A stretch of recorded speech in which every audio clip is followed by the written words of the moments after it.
Hello everyone and welcome back to my channel. My name's Caitlin from Florals.com, and today I'm doing another Christmas layout for you all. Last week I did the Pick 5 series, and I'll be continuing that next week, so be on the lookout for that. I wanted to do a lot of Christmas layouts this month since, you know, that's the time of the year now. It's almost Christmas time. But if you don't celebrate Christmas, these types of layouts can be applied to anything. For this layout in particular, I really wanted to show you this technique, which is if you don't have like a cutting machine like a Cricut or a Silhouette, you can cut out your own circles. Like I just took a bowl right there, as you saw, traced it onto my paper, and cut it out freehand. It's a little wonky, I will say, not a great circle cutter, but it's an option. And if you don't have bowls, I know that there's the pencil and string trick, and you can look that up on how to draw circles that way. This layout came together fairly quickly, even though this video is very long. As you can see, I have a background wood grain paper, which is absolutely beautiful. Both of the pattern papers I used, the plaid and the wood grain, are both from the My Mind's Eye Sleigh Bells collection. And I'm in love with their papers, very beautiful. But it was a very fast layout, but it took me forever to glue everything down, especially the long title, which you'll see later. And this is funny because I filmed this a while ago, but I wanted to wait to put it up till Christmas. But this picture is also from 2013, and the ones that I did for the Pick 5, and you'll see it next week as well, are also from 2013. So now Christmas 2013 is completely done. I did 3 layouts for it, so that's enough. But at least there's something in there. But I always love the pictures of the tree, and so I had to scrapbook this one by itself. So I'm just using some of my Liquitex modeling paste in this Echo Park stencil. I love this stencil for Christmas layouts because it's not like snowflakes or anything else, and it's still like, I think it's called, they're like Nordic patterns or something. You know those leggings that have that pattern with like reindeer and like little geometric patterns and snowflakes? That's the kind of pattern I was thinking about, but I'm not 100% sure what it's called. Now while I wait for that to dry, I'm going to play around with placements of other things. I have a doily out, and then those 2 little die cut pieces with the List and an elf, I think he is they're from Pretty Little Studio, and they send them little freebies with every order, so you guys should go check them out. They don't have a normal shop name, but if you Google Pretty Little Studio shop, you should be able to find them. I might have their URL down below if you want to check there too. I should have it there, but I gotta hold myself accountable. So I'm going to mat this on some darker gray cardstock, or I guess it's pattern paper, not cardstock. And my photo is already mounted onto some white cardstock because I decided that I wanted to film this before I actually started filming, or before I finished the layout, because I already mounted the photo and I was ready to go, but I was like, no, I should film this. So here I'm looking at this sticker sheet from the same collection by My Mind's Eye. And if you see my hair or anything, I'm sorry. This is a terrible angle to film at. Because my desk is so wide, it's hard for me to tell where the camera is because it's so far away from me. But I'll get better at that, maybe, hopefully. I asked for an inverted tripod for Christmas, so we'll see if I get that. So I'm going to create a cluster in the top right corner to balance out the photo on the leftish side of the layout. And my circle will also not hang off the layout in the end. I do push it onto the layout because I didn't really want to trim it. Initially I did, but I also made a really small circle in the end, so that kind of didn't work. The white with red and green little stars on it washi tape is actually from Walmart. I think their brand there is, I'm not sure what brand they have there. I know sometimes they have Studio G stuff, but I'm not sure what brand the washi tape was because it was already opened.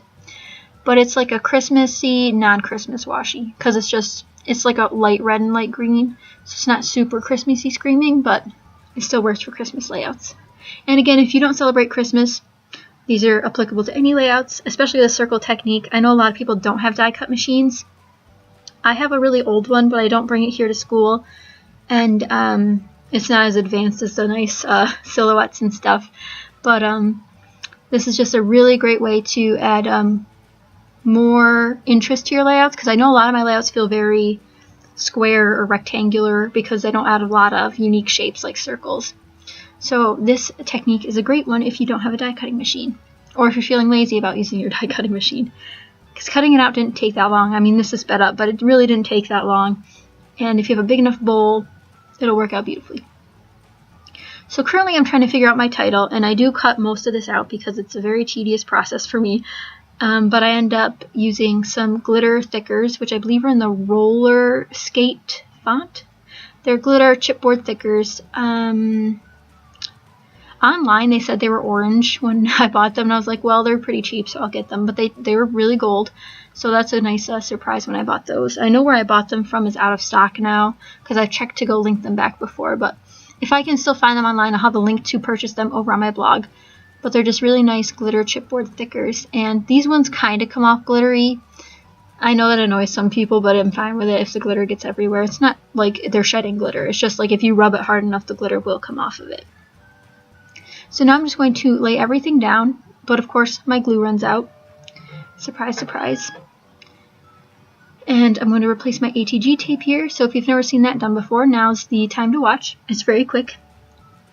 So you take it, you pop it on, make sure it's going the right way as it says in the directions. Pull it through, and I just wrap mine through the 2 little holes that are on the ATG gun, and then I just wind it a few times. And then I pop the cap back on, and we're ready to go. That was a very quick tutorial, but there's another one for you. But like I said, the title is very finicky on this one because I have it one way, then the letters don't fit, so I have to redo it, but I cut most of that out so you don't have to painstakingly watch me place every letter a million times.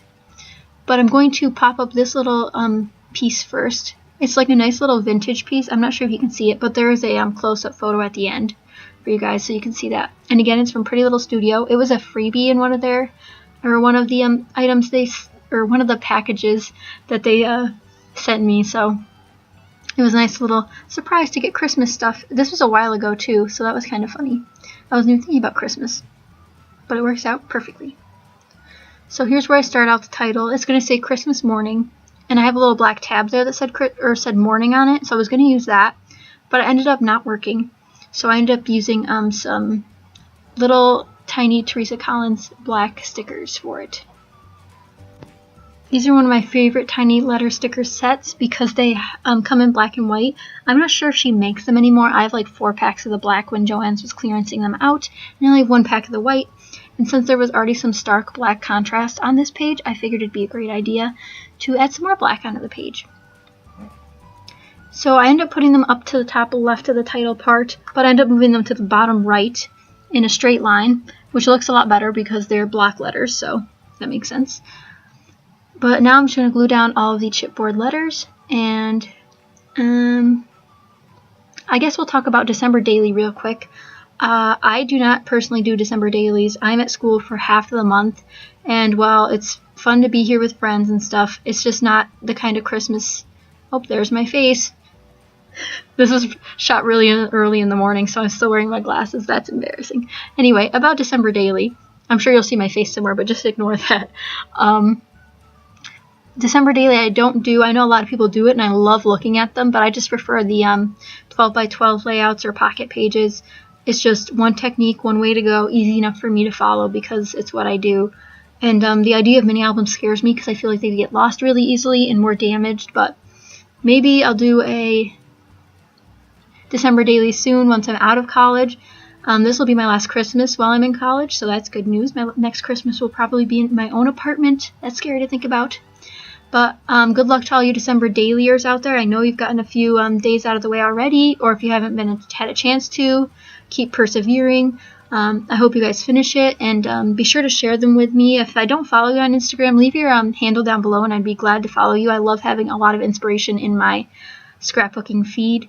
And I'm Gray Florals on Instagram in case you're looking for me. Same logo as I have here in case you're wondering.